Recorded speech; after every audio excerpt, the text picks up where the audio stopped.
Je ne peux pas être Dieu. Oui. Mis à part ça, mes solutions sont toujours efficaces.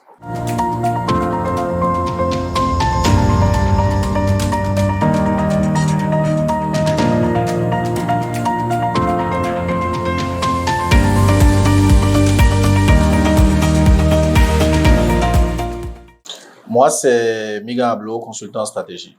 Un consultant en stratégie est quelqu'un qui vous donne des stratégies pour atteindre vos objectifs, quelle que soit la demande que vous avez. Un consultant a normalement une spécialité. Un consultant en stratégie, sa spécialité, c'est la stratégie. Bon, pour beaucoup de personnes, quand on parle de stratégie, c'est que potentiellement, on est en train de dire la méthode, la technique, qu'est-ce qu'on va mettre en place. Mais en fait, le consultant en stratégie vous dit exactement, quelle que soit l'activité que vous menez, ce que vous devez faire pour pouvoir régler le problème que vous avez. Si aujourd'hui, on aura l'occasion lors de cette émission, lors de ce creuset, de pouvoir en discuter.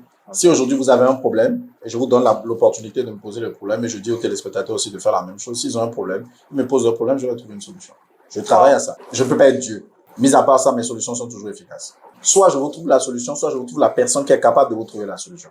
La plupart du temps, les gens pensent que la solution, elle doit venir de manière entière. Une bonne solution, c'est celle que vous apprenez à maîtriser.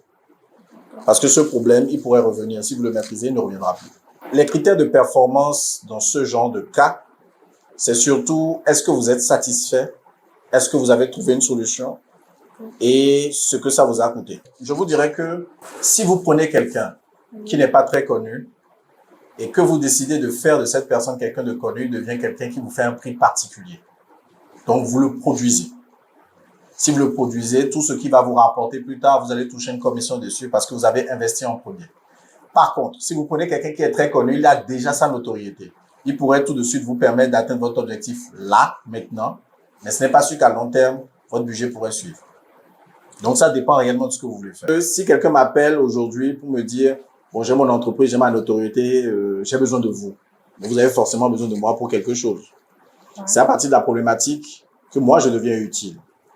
Si aujourd'hui, vous trouvez que vous n'avez pas assez de conversion avec la notoriété que vous avez, je vais aller sur un système de setting closing. Mettre en place une équipe qui va setter, qui va former votre équipe ou les gens de votre équipe pour closer, ainsi de suite. Par contre, si vous avez, la plupart du temps, il y a des entreprises qui pensent que le plus important, c'est d'être connu digitalement. Or, le plus important n'est pas d'être connu digitalement, le plus important, c'est d'avoir de l'argent, c'est-à-dire de faire une marge bénéficiaire assez intéressante. Mais il y a d'autres personnes qui sont déjà arrivées à ce niveau-là, qui vont rechercher ce qu'on appelle la notoriété. Et la notoriété, on n'est plus dans le « je cherche de l'argent » puisque les gens consomment déjà chez moi. On va essayer de vous emmener à un niveau, où les gens vont maintenant connaître vont vous positionner. C'est-à-dire qu'ils vont vous aimer, mais ils vont vous positionner à un niveau d'acceptation de vos produits qui font que, à telle personne, c'est le leader.